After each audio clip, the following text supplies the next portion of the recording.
আগামী 4 থেকে 5 দিনের মধ্যেই জাতীয় সংসদ নির্বাচনের তারিখ ঘোষণা করবেন প্রধান উপদেষ্টা ডক্টর মোহাম্মদ ইউনূস। এমনটাই জানিয়েছেন দেশের প্রভাবশালী রাজনৈতিক নেতারা।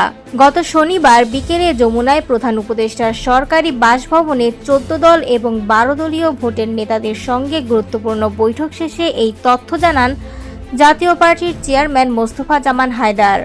তিনি বলেন, প্রধান উপদেষ্টা আমাদের ক্যাটাগরিক্যালি জানিয়েছেন আগামী কয়েকদিনের মধ্যেই নির্দিষ্ট সময়সীমা ও তারিখ ঘোষণা করা হবে। এটা জাতির জন্য অত্যন্ত আনন্দের খবর।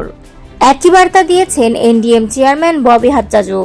তিনি জানান, প্রধান উপদেষ্টা স্পষ্টভাবে বলেছেন খুব অল্প সময়ের মধ্যেই একটি অফিসিয়াল ব্রিফিং এর মাধ্যমে পুরো জাতিকে জানানো হবে নির্বাচনের প্রক্রিয়া ও সম্ভাব্য সময়সূচি।